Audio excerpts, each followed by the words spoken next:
بسم الله الرحمن الرحيم. السلام عليكم حبايبي، عاملين ايه؟ يا رب تكونوا بخير. ان شاء الله النهارده هعمل معاكم مكرونه.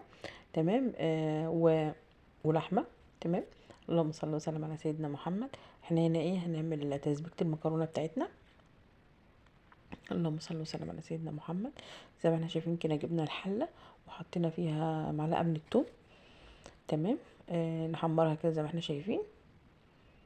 ماشي. ونحط بقى التسبيكه بتاعتنا. كنت عامله طماطم حطها في الفريزر زي ما احنا شايفين كده. ماشي. طلعتها فكت. خلاص. هنعمل بقى ايه كده؟ ايه دي تسبيكه المكرونه. خلاص. لما يبقى عندك شويه طماطم، طماطم طريه كده، بدل ما تبوظ خساره، اضربيها وصفيها وحطيها وسبكيها على النار وحطيها في الفريزر. خلاص. طلعيها في اي وقت اشتغلي بيها. ماشي. هنا حطيت واحده من مرقه الدجاج. حطيت ملح. حطيت فلفل اسمر. تمام. حطيت شويه شطه صغيرين كده. كزبره. تمام. واقلبها كده بقى ايه، واسيبها براحتها خالص. طبعا احنا اتفقنا ان الطماطم متسبكه، هوطي عليها واسيبها براحتها. تمام. هنا بقى هنعمل ايه؟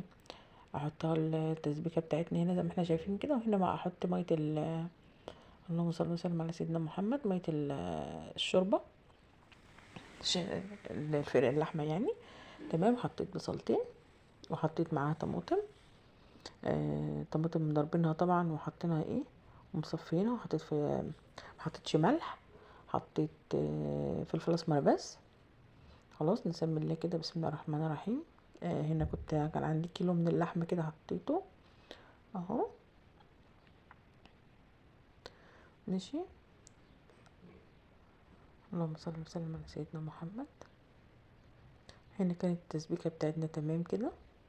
النور كان قطع بقى. الحمد لله ان انا جهزت الاكل وضربت الطماطم وكده بتاعت الشوربه. ماشي. وسبتها بقى ايه براحتها. اول ما تحس ان هي طابت او خلاص يعني داخله على السوا زي ما احنا شايفين كده. لسه كانت عايزه شويه وحطيت لها، زودت لها برضو ميه. زودي لها ميه سخنه، ما زودلهاش ميه ساقعه. كانت لسه.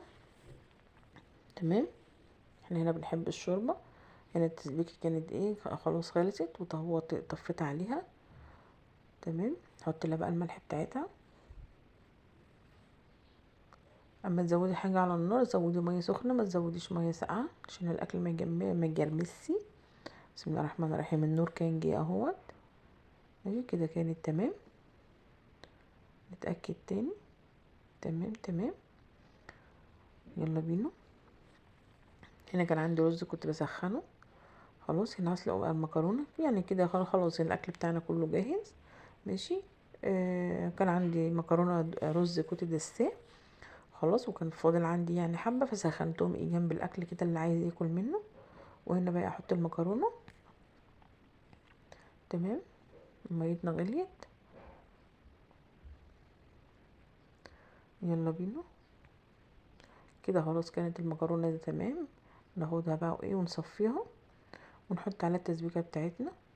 التسبيكه الحله بتاعت التسبيكه انا احتجتها. فضيت التسبيكه في طبق. تمام. زي ما احنا شايفين كده نقلب. بألف هنا وشفا اهو. فرفره وجميله جدا جدا. اعملي حاجتك بنظام. سبكي الاول وجهزي حاجتك كلها. سبكي الاول وجهزي حاجتك كلها وبعدين تسلقي المكرونه يبقى اخر حاجه. خلاص. زي ما احنا شايفين ما تسلقهاش وتركنيها على جنب، لا. هنا هنحمر اللحمه بتاعتنا. احنا سلقناها طبعا. هنحمروها كده. احنا بنحبها ناشفه. يعني انا بتكلم على المكرونه ايه، لما تسلقيها وتركنيها على جنب وتسيبيها بتعجن في بعضها ما بتبقاش حلوه. انما انت تسلقي وتحطي عليها التسبيكه بتاعتها على طول بتبقى مفرفره وحلوه. خلاص. يعني اخر حاجه تسلقيها هي المكرونه. زي ما احنا شايفين كده. بنحمر في اللحمه بتاعتنا. احنا بنحب الحاجه ناشفه، مش بنحب الحاجه الطريه. تمام. كده نطلع ديت. حطيت حته سمنه، ما حطيتش زيت، حطيت حته سمنه. خلاص. ونحمر بقى. اللهم صل وسلم على سيدنا محمد. تمام. نحط الحته التانية. يلا بينا. الطاسه التانية يعني اهو. لا اله الا الله سيدنا محمد رسول الله. اهو بألف هنا وشفا. ايه رايكم يا جماعه؟ كان الاكل تحفه بصراحه، بالف هنا وشفا. ايه رايكم؟ يلا بينا، متنسوش اللايك والشير وتفعيل الجرس عشان يوصلكوا كل جديد، وبالف هنا وشفا. مع السلامه، متنسوش اللايك والشير.